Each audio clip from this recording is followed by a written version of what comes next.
मेरा नाम फैसल है और मैं एक मिडिल क्लास फैमिली से बिलोंग करता था। मेरे माता पिता तो बचपन में ही मुझे छोड़कर चले गए थे। 7 साल की उम्र से मेरे चाचा चाची ने मुझे पाल पोस कर बड़ा किया था। उन लोगों ने मुझे सारी ज़िंदगी बहुत प्यार किया था।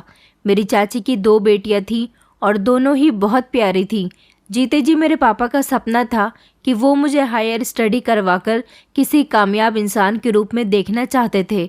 मगर जब मैं 7 साल का था तभी पापा और मम्मी दोनों ही मुझे इस दुनिया से छोड़कर चले गए थे। लेकिन मेरे पापा मरने से पहले मेरी सारी जिम्मेदारी मेरे चाचा जी को दे गए थे। मैं अपने मम्मी पापा का इकलौता बेटा था।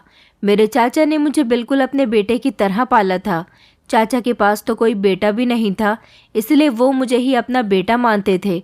मेरे पापा का बिजनेस बहुत अच्छा था, इसलिए पापा ने अपने हिस्से की सारी प्रॉपर्टी मरने से पहले मेरे नाम कर दी थी और इस प्रॉपर्टी से मेरे चाचा जी ने मेरी पढ़ाई पूरी करवाई थी। मेरे पापा का काफ़ी सारा बैंक बैलेंस था जो मेरे नाम पर था और काफ़ी प्रॉपर्टी भी थी, जबकि मेरे चाचा का मामूली सा बिजनेस था। चाचा चाची ने बचपन से ही मेरा बहुत ख्याल रखा था। मैं दिल्ली यूनिवर्सिटी में पढ़ा था, जबकि मेरा घर हैदराबाद में था। 7 साल पहले जब मैं यूनिवर्सिटी गया था तो सिर्फ मेरे चाचा चाची से फ़ोन पर बात ही होती थी। जब अपनी पढ़ाई पूरी करने के बाद मैं चाचा चाची के घर आया तो मुझे बहुत खुशी मिली थी, क्योंकि मेरे माँ बाप के बाद मेरे लिए वही सब कुछ थे। उनकी 2 बेटियाँ थीं। बड़ी बेटी का नाम रूही और छोटी बेटी का नाम मुस्कान था। दोनों ही बहुत खूबसूरत थीं। उन दोनों के साथ मेरी बहुत अच्छी दोस्ती थी। मुस्कान तो मुझे अपना भाई मानती थी और दोनों ही मुझसे उम्र में छोटी भी थीं, लेकिन रूही बिहेवियर की बहुत अलग थी। वो ज़्यादा किसी से बात नहीं करती थी, लेकिन मैंने देखा था कि वो बचपन से ही मेरे बहुत करीब आने की कोशिश करती थी। रूही के अंदर एक कमी थी। रूही एक टांग से विकलांग थी। वो ठीक से चल नहीं सकती थी। कई साल गुजरने के बाद हम लोग जवान हो गए थे। मेरी पढ़ाई पूरी हो गई थी, इसलिए मुझे अब घर जाना था। मैं घर आया तो सब लोगों ने मेरा अच्छी तरह से वेलकम किया था। सब लोग मेरे घर आने से बहुत खुश हुए थे। मैं भी इतने साल बाद सबसे मिला था, इसलिए मेरी खुशी के ठिकाने नहीं थे। अपना घर तो अपना घर ही होता है। यहाँ आने के बाद मुझे जितना इन लोगों से मिलने की खुशी हुई थी, उतना ही मुझे अपने पेरेंट्स की याद भी आई थी कि काश अगर वो आज ज़िंदा होते तो अपने बेटे की पढ़ाई पूरी होने पर कितना खुश होते। अब मुझे अपनी जॉब की जुगाड़ करनी थी, क्योंकि मैं काफ़ी पढ़ा लिखा था, इसलिए मुझे किसी तरह से गवर्नमेंट जॉब की तलाश थी। और फिर वक्त गुजरने के साथ साथ मेरी गवर्नमेंट जॉब भी लग गई थी। समय कई साल आगे बढ़ गया था। इस दौरान मुस्कान का रिश्ता आया था। चाचा चाची बहुत ज़्यादा कंफ्यूज हो रहे थे कि वो क्या करें। उन लोगों ने इस बारे में मुझसे डिस्कशन किया तो मैंने उनको यही बताया था कि अगर रिश्ता अच्छा है तो आप लोगों को मुस्कान की शादी यहीं पर कर देनी चाहिए। लेकिन दिक्कत ये थी कि मुस्कान से बड़ी रूही थी। बड़ी बेटी से पहले वो लोग छोटी बेटी की शादी नहीं करना चाहते थे। वो लोग सबसे पहले अपनी बड़ी बेटी की ही शादी करना चाहते थे, मगर रूही की शादी होना तो पॉसिबल नहीं था, क्योंकि रूही का एक टांग से विकलांग होने की वजह से उसके रिश्ते नहीं आते थे। जबकि मुस्कान खूबसूरत थी, इसीलिए उसके रिश्ते आने लगे थे। चाचा चाची इस बात से बहुत ज़्यादा परेशान थे। उन लोगों की परेशानी तो मुझसे भी सही नहीं जाती थी, और कभी कभी तो मुस्कान को भी अफसोस होता था कि बड़ी बहन की वजह से उसके पेरेंट्स उसके लिए अच्छे अच्छे रिश्ते ठुकरा रहे हैं। लेकिन चाचा चाची अपनी दोनों ही बेटियों के लिए परेशान थे। मैंने उनको यही समझाया था कि अगर मुस्कान का रिश्ता आ रहा है तो आप लोग उसकी शादी कर दीजिए। इस दौरान रूही का कोई रिश्ता आ जाता है तो उसकी भी शादी हो जाएगी। हमें रूही की वजह से मुस्कान की उम्र नहीं निकालनी चाहिए, क्योंकि अभी मुस्कान के खूबसूरत होने की वजह से उसके रिश्ते आ रहे हैं और उसकी जवानी की उम्र है। लेकिन अगर आगे चलकर उसकी उम्र ज़्यादा हो गई और उसके रिश्ते नहीं आएंगे, अभी तो आप रूही के लिए परेशान हो रहे हो, लेकिन आगे चलकर आपको कहीं मुस्कान के लिए परेशान ना होना पड़ जाए। मेरी बात चाचा जी को बिल्कुल ठीक लगी थी, मगर चाची इस बात के लिए राज़ी नहीं हो रही थी। चाची कहती थी कि पहले ही बड़ी बेटी के रिश्ते नहीं आते, छोटी बेटी की शादी हो गई तो उसके रिश्ते आना और भी बंद हो जाएंगे। इस तरह तो उसकी कभी शादी ही नहीं होगी। मैंने चाची से कहा था कि चाची आप फिक्र मत करो, हमारी रूही की भी शादी जल्दी ही हो जाएगी, लेकिन आपको पहले मुस्कान के बारे में सोचना चाहिए। मेरी बात मानते हुए चाचा चाची ने मुस्कान की शादी कर दी थी, क्योंकि उसके लिए एक अच्छे परिवार से रिश्ता आया था जहाँ पर मुस्कान बहुत खुश रह सकती थी। अब रूही घर में अकेली रह गई थी। अफसोस तो उसे भी बहुत था कि वो बड़ी बहन थी, पहले उसकी शादी होनी चाहिए थी, मगर नसीब में पहले मुस्कान की शादी लिखी हुई थी। रूही शुरू से ही मुझसे दोस्तियां बढ़ाने की कोशिश करती थी, मगर मैं उसे बहन की नज़र से देखता था। मैंने कभी भी उन दोनों बहनों पर गंदी नज़र नहीं डाली थी। आखिरकार वो मेरे चाचा की बेटियां थीं। मुस्कान तो मुझे अपना भाई ही समझती थी, लेकिन रूही की अजीब अजीब हरकतें मुझे बहुत परेशान करती थी। जब मैं हॉस्टल में रहता था तब वो मुझे अजीब अजीब से मैसेज करती थी। उसके मैसेज से तंग आकर मैंने उसका नंबर कई बार ब्लॉक कर दिया था। वो कहती थी कि वो मुझे अपना भाई नहीं मानती, वो मुझे अपना दोस्त बनाना चाहती है, मगर मुझे अपनी कजिन्स के साथ दोस्ती बढ़ाने का कोई शौक़ नहीं था। मैं जब अपने ऑफिस से घर आता था तो रूही मेरे इंतज़ार में दरवाजे पर ही बैठी हुई होती थी और फ़ौरन नौकरानी से मेरे लिए पानी लाने को कहती थी। मुझे उसकी ये हरकत थोड़ी अजीब लगती थी, न जाने कि वो मेरी फ़िक्र करती थी। मैं बीमार होता तब भी उसे मेरी बहुत फ़िक्र होती थी। वो यही कहती थी कि मुस्कान के जाने के बाद मैं अकेली हो गई हूँ। फैसल, तुम भी मुझसे कोई बात नहीं करते हो। तुम चाहो तो मुझसे दोस्ती बढ़ाकर मेरे अकेलेपन को दूर कर सकते हो। मुझे अब ऐसा लगने लगा था कि उसे मुस्कान की शादी होने का गम सता रहा है। उसे ऐसा लगता है कि पहले उसकी शादी होनी चाहिए थी। सब कुछ इसी तरह से चल रहा था जब एक दिन हम लोगों को एक अजीब सी खबर मिली थी। चाचा जी की दुकान से फ़ोन आया कि उनकी तबीयत अचानक बिगड़ गई। मैं जैसे ही उनकी दुकान पर पहुंचा तो उनकी तबीयत सच में बहुत ज़्यादा ख़राब थी। मैं जल्दी से उन्हें अस्पताल लेकर चला गया। चाचा जी वहां पर 2 दिन तक एडमिट रहे। फिर उसके बाद डॉक्टर ने हमें एक ऐसी खबर सुनाई जो हमारे लिए बहुत ख़तरनाक साबित हुई थी। चाचा जी हम लोगों को इस दुनिया से छोड़कर चले गए थे। चाची और रूही ये सदमा बर्दाश्त नहीं कर पा रही थी। उन लोगों को मैंने बड़ी मुश्किल से संभाला था। चाचा जी की मौत का तो मुझे भी बहुत अफसोस था। आखिरकार वो मेरे पापा के भाई होने के साथ साथ मेरे लिए मेरे पापा के जैसे ही थे। अब वो भी हमें इस दुनिया से छोड़कर चले गए थे। चाची रोते हुए बार बार यही कह रही थी कि अब आपके बिना रूही के बारे में कौन सोचेगा, आपके बिना हम दोनों का क्या होगा। मैंने चाची को तसल्ली दिलाई थी कि आप फिक्र न करें, मैं आपका और रूही का ख्याल रखूँगा। आखिर आप लोगों ने भी तो बचपन से लेकर अब तक मेरा ख्याल रखा है। मैं कभी भी आप दोनों को अकेला नहीं छोड़ूंगा। एक बेटे की तरह आप लोगों की सेवा करूंगा। और इसी तरह मैं चाची और रूही का बहुत ख्याल रखता था। मुस्कान तो अपनी ससुराल में बहुत खुश थी। कई महीने इसी तरह से गुजर गए थे, मगर मैंने नोटिस किया था कि चाची बातों ही बातों में मुझसे रूही की शादी की बात किया करती थी। वो बार बार यही कहती थी कि मैं चाहती हूँ कि रूही की शादी हो जाए, उसके लिए कोई तुम्हारे जैसा ही लड़का मिल जाए। मैंने चाची से कहा था कि आप फिक्र न करें, मैं रूही के लिए कोई अच्छा रिश्ता तलाश करने की कोशिश कर रहा हूँ। मैंने काफ़ी सारे लोगों से रूही के बारे में कहा हुआ है। चाची कहती थी कि बेटा, रूही बहुत अच्छी लड़की है, मुझे उसके लिए बिल्कुल तुम्हारे जैसे ही लड़के की तलाश है, क्योंकि तुम बहुत अच्छे हो। तुम जैसा बेटा तो ऊपर वाला हर किसी को दे, जिसे अपने घर वालों की बहुत परवाह है, जो एक अच्छा और ईमानदार इंसान है। मैं चाची से कहता था कि चाची, आपने ही तो मेरी परवरिश की है, मैं अच्छा भी तो आपकी वजह से ही बन सका हूँ। रूही भी मेरे बहुत करीब आने की कोशिश करती थी। रात के टाइम पर वो मेरे कमरे में आ जाती थी और मेरी फिक्रमंद होने लगती थी। कहती थी कि तुम हम लोगों का कितना ख्याल रखते हो।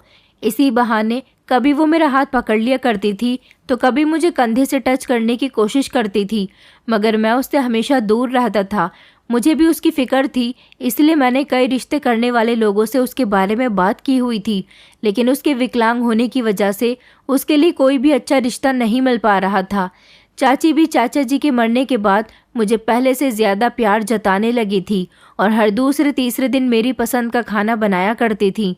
मुझे मेरे दोस्त ने अपनी शादी के लिए इनवाइट किया हुआ था और फिर उसकी शादी का दिन भी आ गया था जब हमारे सारे दोस्त उसकी शादी में गए थे। वहाँ जाने के बाद हम सब लोग बहुत एंजॉय कर रहे थे। हम सब लोग बारात में गए हुए थे। यहाँ पर मर्द और औरतों के लिए अलग अलग खाने का इंतज़ाम किया गया था, इसलिए यहाँ पर मर्दों के लिए काफ़ी खुला खुला सा माहौल था। सारे लड़के गानों पर डांस कर रहे थे। यहाँ पर कोई भी लड़की नहीं थी, मगर जब मेरे दोस्त का निकाह होने के बाद विदाई का समय आया तो मेरे दोस्त की वाइफ के साथ मैंने खूबसूरत लड़की को देखा था। जिसको पहली नज़र में देखकर बस मैं देखता ही रह गया था। उसके चेहरे से नज़र हटाना मेरे लिए मुश्किल हो रहा था, क्योंकि वो लड़की बहुत ज़्यादा खूबसूरत थी। मैंने देखा था कि विदाई के टाइम पर उसकी आंखों में आंसू थे और वो रोते हुए भी मुझे बहुत अच्छी लग रही थी। बारात तो अपने घर वापस जा चुकी थी। मैं भी शादी से खाना खाकर अपने घर वापस आ गया था और यहाँ आने के बाद कपड़े चेंज करके मैं जब अपने बिस्तर पर लेट गया तो मुझे लेटते ही नींद आ गई थी, क्योंकि मैं बहुत थक गया था। इस 5 मिनट की नींद में मेरी आंखों के सामने उस लड़की का चेहरा घूम कर रह गया था। वो सपने में मुझसे बातें कर रही थी। तभी अचानक रूही ने आकर मुझे जगा दिया। मैं घबरा कर उठा था और फिर मुझे मालूम हुआ कि मैं सपना देख रहा हूँ। रूही मुझसे कह रही थी कि चाची को बुखार आ रहा है, उन्हें डॉक्टर के यहाँ लेकर चले जाओ। रूही की बात सुनकर मैं घबरा गया था और मैं जल्दी से चाची के कमरे में गया। उनको देखा तो उन्हें बहुत तेज़ बुखार था। मैं उन्हें अपनी गाड़ी में बिठाकर डॉक्टर के यहाँ ले गया था। रात का टाइम था, इसलिए कोई डॉक्टर भी नहीं मिल रहा था। बड़ी मुश्किल से मैंने एक डॉक्टर के घर का दरवाज़ा बजाया और फिर मैं चाची को दवाई दिलवा कर लाया था। चाची की तबीयत जब कुछ बेहतर हुई तो मैं वापस अपने कमरे में आ गया था और सोचने लगा था कि काश फिर से मुझे वही सपना आ जाए। लेकिन फिर तो मुझे सारी रात उस लड़की के ख्याल में नींद ही नहीं आई थी और अगले दिन मैं ऑफिस चला गया था। ऑफिस में भी बार बार मेरी आंखों के सामने उसी लड़की का चेहरा घूम रहा था। घर लौटते समय मेरे दोस्तों का फ़ोन आ गया था और उन्होंने कहा था कि आज जल्दी तैयार हो जाना, रिसेप्शन में जाना है। मैं जैसे ही घर पहुंचा तो जल्दी जल्दी तैयार होने लगा। मुझे तैयार होता हुआ देखकर रूही मेरे कमरे में आई और कहने लगी कि आज तो तुम बहुत स्मार्ट लग रहे हो, मैं नहीं चाहती कि तुम रिसेप्शन में जाओ। उसकी ये बात सुनकर मैं उसे गौर से देखने लगा था। वो कहने लगी, क्योंकि तुम बहुत अच्छे लग रहे हो, अगर तुम रिसेप्शन में चले गए तो तुम्हें किसी की नज़र लग जाएगी। फिर जल्दी से उसकी बात पर मैं मुस्कुरा दिया था और मैं घर से निकल गया था, क्योंकि मेरे दोस्तों की कॉल आ रही थी। हम सब लोग एक साथ मेरे दोस्त के रिसेप्शन में पहुंच गए थे। मेरी नज़रें वहां पहुंचते ही उसी लड़की को ढूंढ रही थी, लेकिन वो मुझे कहीं नज़र नहीं आ रही थी। मैं बार बार उसे तलाश कर रहा था, लेकिन फिर थोड़ी देर के बाद वो मुझे दिखाई ही दे गई थी। पर आज तो वो कल से भी ज़्यादा सुंदर लग रही थी। गुलाबी रंग के सूट और लंबे लंबे बालों की चोटी में वो बहुत ज़्यादा सुंदर लग रही थी। मैं तो उसे देखता ही रह गया था। यकीन ही नहीं आ रहा था कि ज़मीन पर इतनी खूबसूरत लड़कियां भी रहती हैं। मैं उसकी मोहब्बत में दीवाना हो गया था। इस लड़की को देखने के बाद मेरी दिलचस्पी रिसेप्शन से बिल्कुल ही ख़त्म हो गई थी और मेरे दोस्त बार बार मुझसे कह रहे थे कि तुम्हारा ध्यान कहाँ पर है, तुम कहाँ खोए खोए हो। मगर मैंने बड़ी मुश्किल से अपने दोस्तों की तरफ ध्यान लगाया था, क्योंकि मेरी नज़रें बार बार उसी लड़की को तलाश कर रही थी। मैं आज भी जब घर आया तो मेरी हालत बहुत बुरी हो रही थी और बार बार मेरी आंखों के सामने उसी लड़की का चेहरा आ रहा था। लेकिन मेरे अंदर अब बहुत बेचैनी बढ़ गई थी। मैं उस लड़की से मिलना चाहता था। यही वजह थी कि जैसे ही मेरे दोस्त की शादी को कुछ दिन गुजर गए तो मैंने उसे फ़ौरन उस लड़की के बारे में इन्फॉर्मेशन निकालने के लिए कहा। मेरे दोस्त को इस बारे में कुछ भी नहीं पता था कि मैंने आखिर किस लड़की को पसंद किया है। मेरे बताने पर भी वो समझ नहीं पा रहा था। इसलिए मेरे दोस्त ने मोबाइल में अपनी शादी के काफ़ी सारे फ़ोटोज़ मुझे दिखाए, जिसमें मुझे वो लड़की मिल गई थी। और फिर मैंने अपने दोस्त को उसके बारे में बताया था तो वो उसे फ़ौरन ही पहचान गया था। वो लड़की उसकी कज़िन थी, उसके मामा की बेटी। मैंने अपने दोस्त से कहा कि तुम अपनी माँ से बात करो, मैं अपनी चाची को इस लड़की के घर लेकर जाना चाहता हूँ, इसका रिश्ता मांगने के लिए। मेरी बात सुनकर अचानक मेरे दोस्त को गुस्सा आ गया। वो मुझे समझाने लगा कि ये लड़की तुम्हारे लिए ठीक नहीं है। वो कहने लगा कि तुम कहाँ और वो कहाँ। मेरे दोस्त का मतलब ये था कि मैं एक अच्छी नौकरी करने वाला, अच्छे परिवार से बिलोंग करने वाला लड़का था, जबकि वो मामूली सी और गरीब बाप की बेटी थी। उसके मुताबिक मैं ऐसी लड़की को डिज़र्व नहीं करता था जो एक गरीब परिवार से हो। मगर मुझे इस बात से कोई भी मतलब नहीं था। उसने कहा था कि आखिर तुम कैसे इस लड़की के साथ शादी कर सकते हो। मैंने अपने दोस्तों से कहा कि तुम नहीं जानते, मैं इससे मोहब्बत करने लगा हूँ और हर हाल में इससे शादी करना चाहता हूँ।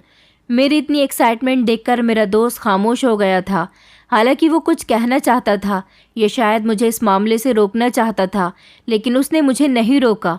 मैंने उसको काम दिया था कि तुम जाकर अपने मामा को बता दो कि मैं कल ही अपनी चाची को लेकर आ रहा हूँ।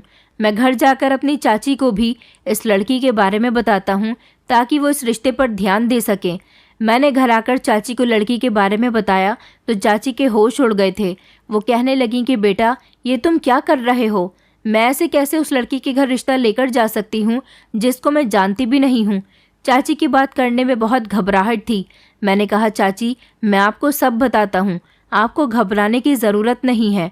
वो लड़की मेरे दोस्त के माँ के भाई की बेटी है, गरीब फैमिली से बिलोंग करती है, लेकिन हमें उनसे कुछ नहीं चाहिए। मैं सिर्फ उससे शादी करना चाहता हूँ। लेकिन चाची कहने लगी कि बेटा, लेकिन मैंने तुम्हारे लिए लड़की देख ली है और मैं चाहती हूँ कि तुम मेरी पसंद की लड़की से ही शादी करो। मैंने कहा, चाची, ऐसा कैसे हो सकता है? मैं उस लड़की से प्यार करने लगा हूँ। मैं अपने दिल के हाथों मजबूर हो चुका हूँ, इसलिए मैं उसके अलावा किसी और लड़की से शादी नहीं कर सकता। मेरी बात सुनकर चाची खामोश हो गई थी और मैंने ज़िद लगा ली थी कि आपको उस लड़की के घर रिश्ता लेकर जाना ही होगा।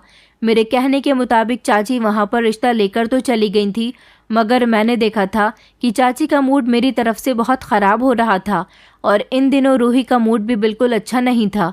मैंने कई बार देखा था कि रूही की आंखों में आंसू होते थे। मैं जब भी उसकी आंखों में आंसू देखकर उससे बात करने की कोशिश करता तो वो मेरी बात का कोई जवाब नहीं देती थी। पहले जिस तरह वो मेरे करीब रहती थी, अब वो मुझसे दूर दूर रहने लगी थी। चाची भी सिर्फ मुझे खाना दिया करती थी और ज़्यादातर मुझसे दूरी बनाने की कोशिश करती थी।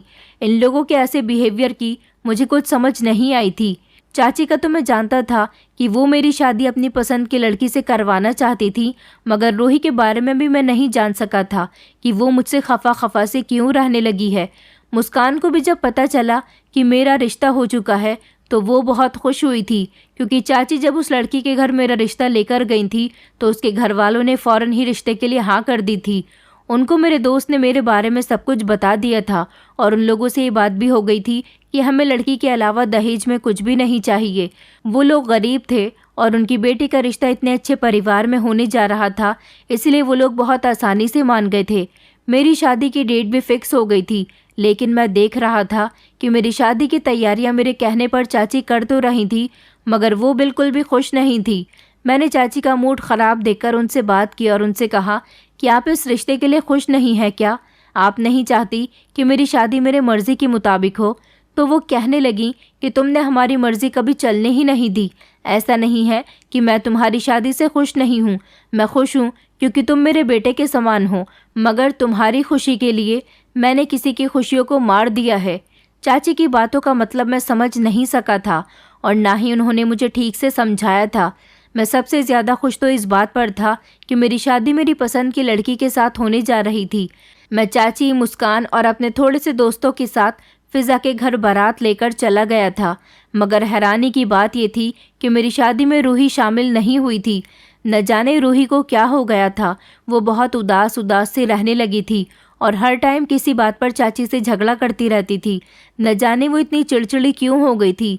फ़िलहाल मैं तो अपनी खुशियों में मगन था, मुझे इन लोगों की ना जाने की परवाह नहीं हो रही थी। शादी की सारी रस्में हो जाने के बाद मैं अपनी दुल्हन को विदा करवाकर अपने घर ले आया था। मैं फ़िज़ा का साथ पाकर बहुत खुश था, क्योंकि अब वो मेरे घर में आ गई थी। हम दोनों ने अपनी ज़िंदगी की हसीन शुरुआत की थी। मैंने उसे अपनी मोहब्बत और अपनी दिल लगी के बारे में बताया तो उसे भी एहसास हो गया था कि मैं उसे कितना प्यार करता था, और फिर धीरे धीरे वो भी मेरी मोहब्बत में डूबती चली गई थी। हम दोनों एक दूसरे के साथ बहुत खुश रहते थे। फ़िज़ा घर के सारे काम किया करती थी, मगर ना जाने क्यों चाची और रूही का मूड फ़िज़ा की तरफ से बहुत ख़राब रहता था। चाची तो फ़िज़ा से ठीक से बात भी नहीं करती थी, जबकि रूही अपने कमरे से बाहर ही नहीं निकलती थी। सारा टाइम वो अपने कमरे में रहती थी। एक दिन मुझे फ़िज़ा ने बताया था कि रूही की तबीयत ठीक नहीं है। फ़िज़ा के मुंह से ये बात सुनकर मुझे रूही के लिए परेशानी होने लगी थी, इसलिए मैं उससे मिलने के लिए उसके कमरे में गया। सोचा कि उसके हालचाल पूछ लेता हूँ और अगर उसकी तबीयत ठीक नहीं है तो उसे डॉक्टर के यहाँ ले जाता हूँ। मैं रूही के कमरे में चला गया। वहाँ जाकर देखा तो रूही बहुत ज़्यादा कमज़ोर हो रही थी। उसकी आंखों के नीचे काले घेरे थे। ऐसा लगता था जैसे वो ना जाने कब से रो रही है। मैंने उससे कहा था कि रूही, तुम्हें क्या हो गया है? तुम क्यों इतनी बीमार होती जा रही हो? क्या तुम्हें कोई परेशानी है? मेरी बात सुनकर रूही कहने लगी कि आज तुम्हें मेरे कमरे में आने की और मेरे हालचाल पूछने की फ़ुर्सत मिल गई। मैंने कहा, मुझे तो फ़ुर्सत मिल गई है, मगर तुम तो मेरी शादी में भी नहीं गई थी। चलो मेरे साथ, मैं तुम्हें डॉक्टर के यहाँ ले जाने के लिए आया हूँ। मेरी बात सुनकर उसने कहा कि मैं ठीक हूँ, मुझे तुम्हारे साथ कहीं नहीं जाना, मुझे नींद आ रही है, तुम मेरे कमरे से जा सकते हो। उसकी ऐसी बेरुखी देखकर मैं चिढ़ गया था और फिर मैं उसे इग्नोर करते हुए कमरे से बाहर निकल आया था, क्योंकि मैं शुरू से ही ऐसा था। जो मुझे नखरे दिखाता था मैं उसे भाव नहीं देता था। फिज़ा पूछने भी लगी थी कि रूही को डॉक्टर के यहाँ नहीं लेकर गए, तो मैंने कहा कि वो अपनी हालत की खुद जिम्मेदार है, क्या पता उसे क्या हो गया। उधर चाची सारा दिन अपनी बेटी के पास रहती थीं। मेरी पत्नी के पास बैठना उनको पसंद नहीं था और ना ही उसके साथ वो कोई बातचीत किया करती थी। फिज़ा ने कभी भी मुझे रूही और चाची की शिकायत नहीं की थी, जबकि मैं खुद ही घर का माहौल देख लिया करता था। पता नहीं वो दोनों ऐसा क्यों कर रही थी। एक तो मैं इस बात से परेशान था और दूसरी तरफ मुझे एक और परेशानी ने घेर लिया था। मुझे एक ऐसी बीमारी हो गई थी जिसके बारे में मैं किसी को भी कुछ नहीं बता सकता था। डॉक्टर ने कहा था कि तुम नामर्द हो और लगता है कि तुम कभी ठीक नहीं हो सकते। डॉक्टर की बात सुनकर मुझे एक गहरा सदमा लगा था। इस बारे में मैंने अपनी पत्नी को कुछ नहीं बताया था। मैं नहीं चाहता था कि वो मेरी वजह से परेशान हो जाए या फिर मेरी इस बीमारी के बारे में सुनकर मुझे छोड़कर चली जाए, क्योंकि बहुत सी लड़कियां ऐसी होती हैं जो अपने पति की ऐसी बीमारी को सुनकर उसे बहुत जल्द छोड़कर चली जाती हैं। मैं अपनी इस बीमारी की वजह से बहुत परेशान रहता था। फिज़ा मुझसे पूछती भी थी कि आखिर आपको क्या हुआ है, क्यों इतना परेशान रहने लगे हो। मैं उसे क्या बताता, मेरे लिए खामोश रहना ही बेहतर था। और इसी तरह मैं धीरे धीरे उससे दूर होता गया, बहुत दूर हो गया। लेकिन हैरानी इस बात की थी कि फिज़ा ने कभी मुझसे इस बात के लिए कोई शिकायत नहीं की। मैं उसकी हिम्मत पर हैरान होता था कि वो भी मेरी मोहब्बत में इतनी पागल हो चुकी थी कि जैसा मैं कहता था वो वैसा ही कर लिया करती थी। मेरे आगे उसने कभी भी कोई सवाल नहीं किया था। वो कैसे सब्र कर सकती थी, कैसे इस तरह रह सकती थी। उसकी जगह अगर कोई और औरत होती तो ज़रूर इस बात पर हंगामा करती। आखिरकार पति पत्नी के हक़ में से मैं उसके हिस्से का हक़ पूरा नहीं कर पा रहा था, लेकिन वो फिर भी खामोश रहती थी। ये बात मेरे लिए बहुत हैरान कर देने वाली थी। मैंने उसे इस बारे में बताने का कई बार सोचा था, लेकिन हर बार मेरी गैरत सामने आ जाती थी और मैं शर्मिंदा होकर उसे कुछ भी नहीं बता पाता था। और रात के टाइम पर जब हम दोनों कमरे में अकेले होते थे तो मैं उससे नज़रें नहीं मिला पाता था, इसलिए दूसरे वाले कमरे में जाकर सोफे पर बैठे बैठे ही सो जाता था। कई दिन इसी तरह से गुजर चुके थे। मैं बहुत ज़्यादा परेशान रहने लगा था। मेरी कुछ समझ नहीं आ रहा था मैं अपनी इस बीमारी का क्या करूं। मैं डॉक्टर के पास अपना ट्रीटमेंट करवाने के लिए भी गया था, जिस पर डॉक्टर ने कहा था कि आपने नामर्दी की दवाइयाँ खाई हुई हैं। डॉक्टर की बात सुनकर तो मैं हैरान हो गया था। मैंने डॉक्टर से कहा कि आप ही किस तरह की बातें कर रहे हो, मैंने तो कभी कोई ऐसी दवाई नहीं खाई है। डॉक्टर ने मुझे बताया कि आपकी ऐसी कंडीशन नामर्दी की हैवी डोज लेने की वजह से हुई है, जिसको लगभग आप 1-1.5 महीने से खा रहे हो। आपका इलाज बहुत मुश्किल है, क्योंकि ऐसी कंडीशन में 10 में से 7% लोग ही इस बीमारी से छुटकारा पाते हैं। मैंने कहा, डॉक्टर मुझे अपना इलाज करवाना है, आप मेरा इलाज शुरू कीजिए। डॉक्टर ने मेरे कहने पर मेरा इलाज तो शुरू कर दिया था, मगर मैं इसी सोच में था कि आखिर मैंने ऐसी दवाइयाँ कब और कैसे ली हैं। मैं तो इस बारे में खुद भी कुछ नहीं जानता था। मैं अपनी ये परेशानी दूर करने के लिए अपने एक दोस्त के पास चला गया था और उसे जब मैंने इस बारे में सब कुछ बताया तो वो कहने लगा कि ज़रूर तुम्हारे घर का ही कोई मेंबर तुम्हारे साथ ऐसा कर रहा है। तुम खुद तो दवाई नहीं ले रहे हो, तो इसका मतलब कि तुम्हारे घर का ही कोई मेंबर तुम्हें खाने में मिलाकर ये दवाई दे रहा है। मैं अपने दोस्त की बात सुनकर चौंक गया था। मैंने कहा, ऐसा कुछ भी नहीं है। भला मेरे घर का कोई मेंबर मेरे साथ ऐसा क्यों कर सकता है। मुझे खाना तो मेरी पत्नी दिया करती थी, लेकिन मेरी पत्नी तो ज़्यादातर घर में ही रहती है। भला उसे ये दवाई कौन लाकर देगा। वो किसी से मिलती जुलती भी नहीं है। जब से मेरी शादी हुई है उसने घर से एक कदम भी बाहर नहीं निकाला। मेरे दोस्त ने मुझे इतना तो हिंट दे दिया था कि ये सब कुछ मेरा कोई घर वाला ही कर रहा है, इसलिए मैंने अब अपने घर वालों पर नज़र रखनी शुरू कर दी थी। मैंने अब बहाने बहाने से चाची और रूही से बातचीत करनी शुरू कर दी थी। मैं देख रहा था कि उन लोगों का बिहेवियर कैसा था मेरी पत्नी के साथ, मगर फिर भी मैं ज़बरदस्ती उन लोगों के साथ बातचीत कर रहा था, ताकि उन लोगों की बातचीत के अंदाज से मुझे पता चल सके कि मेरे साथ ये सब कौन कर रहा है। मैं अपनी पत्नी पर भी नज़र रखे हुए था, मगर अपनी पत्नी पर मुझे किसी तरह का कोई शक नहीं हुआ था। एक दिन चाची रूही को डॉक्टर के यहाँ लेकर जा रही थी। जब मैंने अपनी पत्नी से कहा कि मैं तुम्हें तुम्हारे मायके छोड़ आता हूँ, शाम तक तुम वापस आ जाना, मेरी बात पर वो अपने मायके जाने के लिए तैयार हो गई थी। मैं उसे चाची और रूही के निकलते ही उसके घर छोड़ आया था और उसे मायके दरवाजे से ही छोड़कर मैं जल्दी से घर वापस आ गया था। मैंने रूही के कमरे की तलाशी लेना शुरू कर दी। मुझे रूही के कमरे में कुछ भी नहीं मिला था, क्योंकि सबसे ज़्यादा शक मुझे रूही पर था। वो मेरी शादी से खुश नहीं थी। फिर मैं चाची के कमरे की तरफ चला गया और उनके कमरे की भी पूरी तरह से तलाशी ले चुका था। वहाँ पर भी मुझे कुछ नहीं मिला था। मैंने सोचा कि एक बार मुझे अपने कमरे की भी तलाशी ले लेनी चाहिए। वैसे तो मुझे फ़िज़ा पर शक नहीं था, लेकिन अपनी तसल्ली के लिए मैंने फ़िज़ा की कबर्ड और उसके कुछ ज़रूरी सामान की तलाशी ले ली थी। मुझे उसके सामान में भी ऐसी कोई सी भी दवाई नहीं मिली थी। फिर मैं थक हार कर किचन में ठंडा पानी पीने के लिए आ गया था। मैंने जैसे ही शीशे के गिलास में पानी पिया और पानी के लिए उसे हाथ में लिया, तो शीशे का गिलास फिसलकर मेरे हाथ से ज़मीन पर गिर गया था और वो टूट गया था। पानी पीने के लिए मुझे दूसरे गिलास की ज़रूरत थी, जो मुझे किचन में कहीं पर भी नज़र नहीं आ रहा था। इसलिए मैंने गिलास को ढूंढने के लिए एक दो कबर्ड खोलकर देखी थी। मैं ज़्यादा किचन में आता जाता नहीं था, इसलिए मुझे किचन के बर्तनों के बारे में ज़्यादा कुछ पता भी नहीं था। लेकिन अगला कबर्ड खोलने पर मुझे जो दिखाई दिया, उसने तो मेरे होश उड़ा दिए थे। कबर्ड में एक साइड को दवाइयों के कुछ रैपर्स रखे हुए थे। मैं उन दवाइयों को लेकर अपने कमरे में आ गया था और मैंने जब यूट्यूब पर उन दवाइयों का नाम सर्च किया तो पता चला कि ये वो नामर्दी की दवाइयाँ हैं जो मुझे खिलाई जा रही हैं। मगर अभी भी मैं ये नहीं समझ पा रहा था कि आखिर ये दवाइयाँ घर में कौन लेकर आया है, क्योंकि किचन में ज़्यादातर काम मेरी पत्नी और चाची का ही होता था। मेरी तो कुछ समझ नहीं आ रहा था। ये पहेली तो सुलझने के बजाय और ज़्यादा उलझती जा रही थी। मैंने जल्दी से किचन में जाकर टूटे हुए ग्लास के टुकड़े भी डस्टबिन में फेंक दिए थे। थोड़ी देर के बाद चाची और रूही डॉक्टर के यहाँ से आ गई थी, जबकि रात के टाइम पर मेरी पत्नी भी घर आ चुकी थी। अगले दिन मैं ऑफिस नहीं गया था। जो दवाई थी वो मैंने अपने पास रख ली थी। अब मुझे ये देखना था कि किचन के अंदर इस दवाई को तलाश कौन करता है। मैंने देखा कि मेरी पत्नी जब किचन के अंदर गई तो वो नॉर्मल तरीके से अपना काम करती रही और अपना काम हो जाने के बाद वो किचन से बाहर निकल आई थी। मेरी नज़रें किचन पर ही टिकी हुई थी।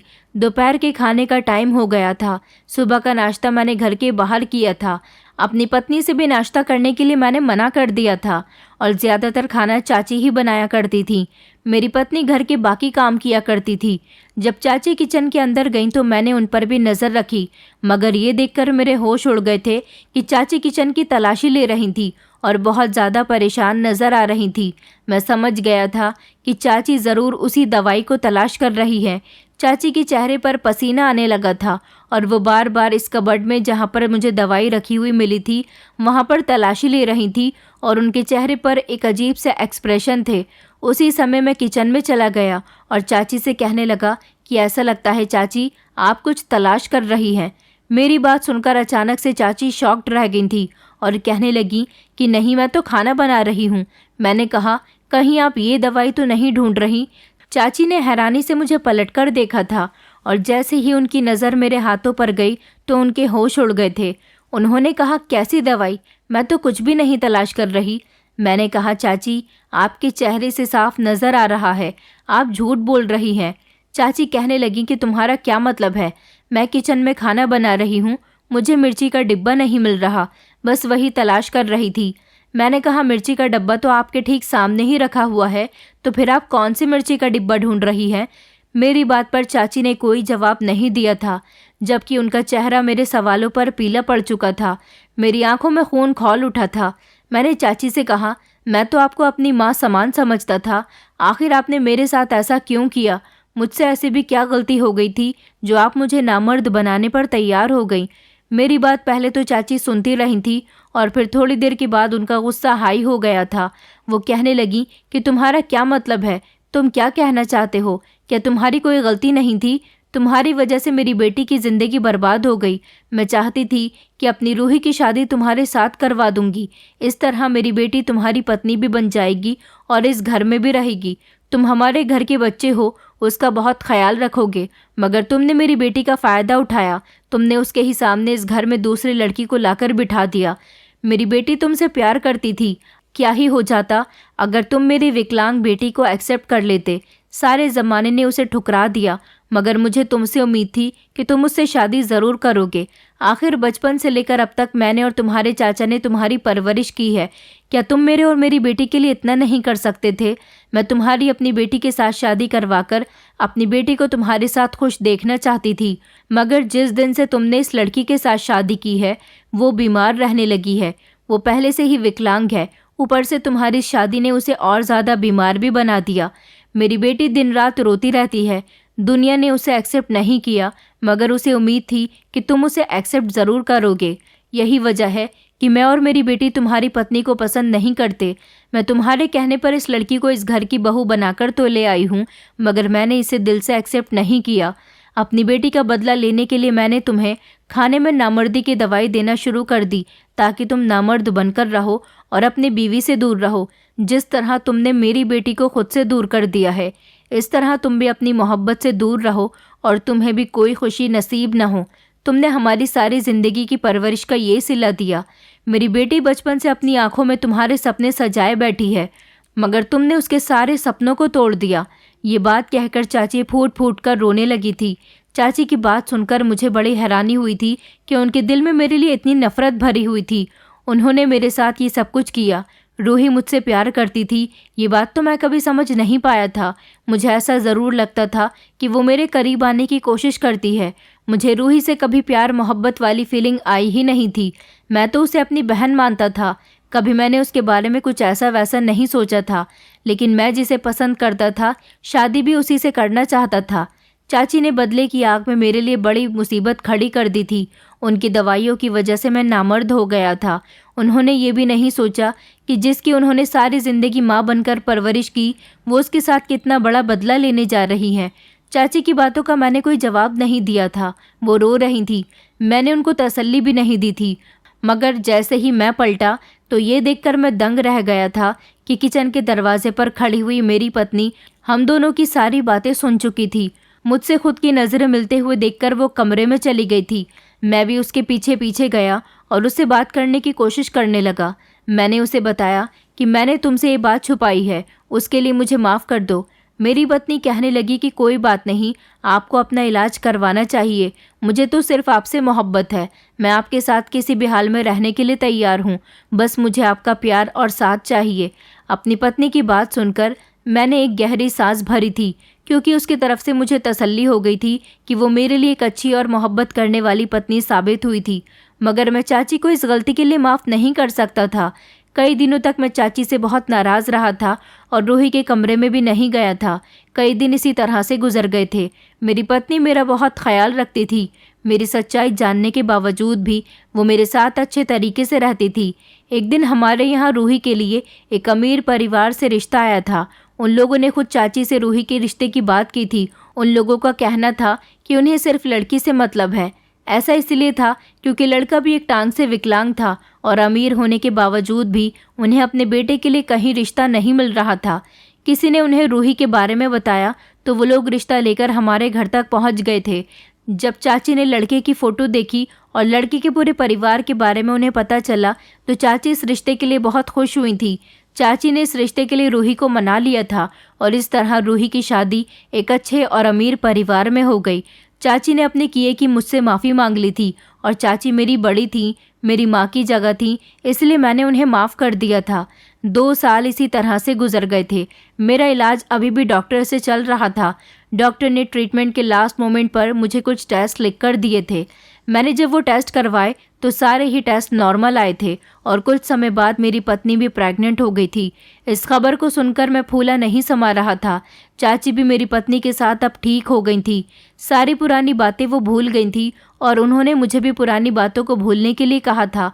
पिछला वक्त मेरे लिए कठिन तो गुजरा था, मगर अब इतनी बड़ी खबर सुनने के बाद मैं पुरानी बातों को खुद ही भूल गया था और मैंने अपनी आने वाली ज़िंदगी की शुरुआत की थी। फिज़ा ने 9 महीने बाद एक प्यारी सी बेटी को जन्म दिया था। मेरी बेटी के जन्म पर रूही और मुस्कान भी आई थी। रूही को अपने हस्बैंड के साथ खुश देखकर मुझे बहुत खुशी हुई थी और इस तरह हम सब लोगों ने अपने अपने घर बसा लिए थे। हम सब लोग अपने अपने परिवार में बहुत खुश रह रहे थे। जो कुछ भी हुआ था वो चाची ने बदले की आग में किया था। बदले की आग में इंसान को कभी भी खुदगर्ज नहीं होना चाहिए।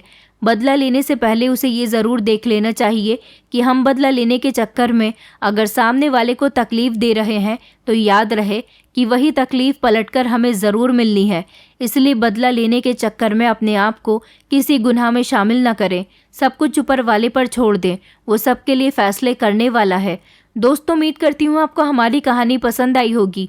कहानी पसंद आई है तो वीडियो को लाइक करें, चैनल पर नए हैं तो चैनल को सब्सक्राइब करें और हाँ, नोटिफिकेशन बेल को ज़रूर दबाएं ताकि अगली अपडेट सबसे पहले आपको मिले।